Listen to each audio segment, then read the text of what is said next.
What's up, everyone, and welcome back to the MMA Fast. Today, let's get started with Dana White thinks Colby Covington wasn't too pissed about cut stoppage at UFC Tampa. Dana White didn't see a fire of outrage from Colby Covington when the doctor waved off Saturday's UFC on ESPN's 63 main event with Joaquin Buckley. It's the first time Covington has lost consecutive fights in his MMA career, and White said he thinks Colby understood the reality of how this one came to an end. Listen, Colby's an older guy that fights every once in a while. He's always durable and he's always tough. I also feel like Colby wasn't too pissed that fight got stopped by the cut. It was definitely bothering him, and as soon as the corner would fix it, he would walk back out and rips it open again and makes it start bleeding again. That alone tells you that the cut was bothering him big time. He took big shots to the body, took big shots to the head that would have knocked a lot of people out. Colby's durable and tough, but when you get cut, anything can happen.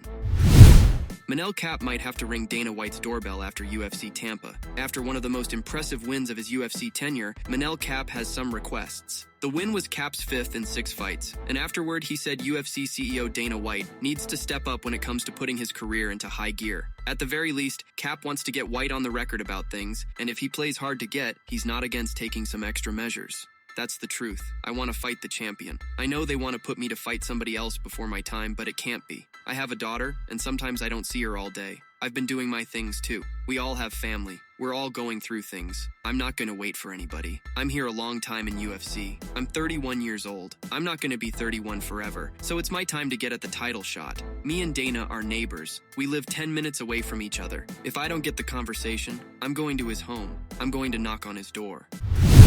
Cub Swanson explains retirement uncertainty after UFC Tampa win. Cub Swanson can walk away from the sport of MMA on a high note, but he hasn't decided if UFC Tampa was his swan song. Swanson was featured in the co-main event of UFC Tampa this past Saturday night. He shared the octagon with Billy Quarantillo. This one was a competitive fight all the way until the finish in round 3. Swanson scored the knockout victory and earned his 8th fight of the night bonus. I try not to put too much on it, because it's ultimately my decision and what I want to do. I was trying to be fast and loose and paint a picture and make it beautiful and something I could be proud of, and if it was the last, something I could be proud of and say, I'm happy with that. We'll see how I heal up. I got 3 little kids that are getting a little bit older now, and definitely want my attention more. I honestly am more excited to be a coach at this point. I love this sport. The nice thing about being on the other side of the cage is that I don't go home with lumps and bruises. That could definitely be a storybook ending. It's going to have to be something exciting to get me motivated. I put a lot of thought into retirement. I've had a lot of emotions go through me. It's a tough decision. I'm pretty passionate about being a coach, and I have a lot of knowledge to pay forward. That's what my #1 concern is, besides being a father and a husband.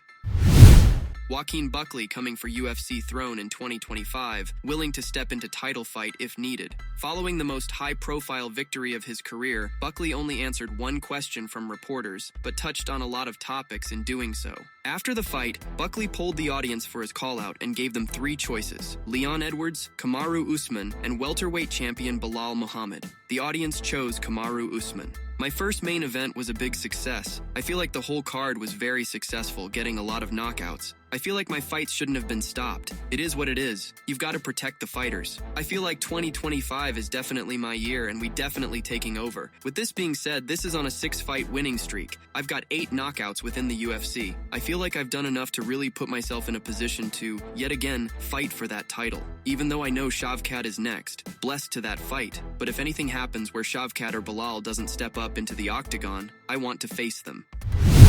Caio Borralho cautions Islam Makhachev about Ilia Topuria's dangerous striking ahead of potential UFC showdown. Caio Borralho has some advice for Islam Makhachev. Don't underestimate Ilia Topuria's striking if the two ever meet in the octagon. Borralho believes Topuria could pose serious problems for Makhachev if his lightweight move is made official by the UFC. Borralho appeared on the Overdogs podcast, where he shared some extremely bold takes, to say the least. While Islam has now claimed that the Topuria fight didn't interest him at all, Borralho believes that it will be a difficult night for the lightweight champion, should the day ever come. I don't think Islam has the advantage on the grappling scene with him. I don't see that big of an advantage. And when it comes to striking, I think Ilia is one step ahead. If Ilia can come up to the lightweight division, I think Islam is going to get into trouble. Makhachev is currently gearing up for his next lightweight title defense against Tsarukyan at UFC 311 on January 18th. Originally set for October, the fight was delayed due to a hand injury, but Makhachev is now fully recovered.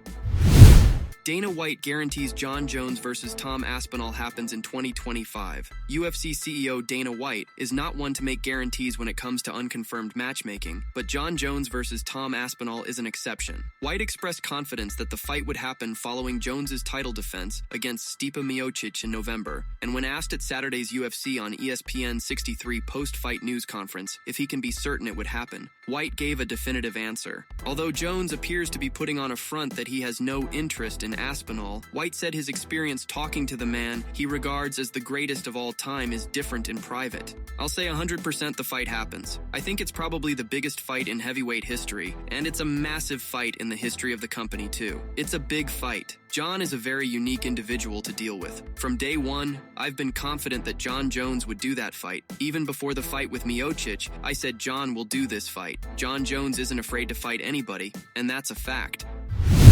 Chael Sonnen sheds light on his willingness to stop Colby Covington versus Joaquin Buckley fight at UFC Tampa. While there had been some backlash surrounding the doctor's stoppage, Chael Sonnen recently revealed that he was ready to throw the towel in. Colby was getting hit on his feet with everything you could do. I mean, he's busted open so bad the doctor has to look at it 3 times. Twice he stops the action to let it keep going. The 3rd time he says, "Man, we can't go anymore. I was going to stop that fight. I already grabbed the towel." When we as fight fans, we as tough guys, think the doctor should have stopped it, what we're talking about it doesn't really matter how bad the cut is from our perspective, as long as it's not going in the eye. If it's blinding a guy, it doesn't matter if it's a little or it's a lot. If it's in his eye and he can no longer see out of that eye, it's the same thing.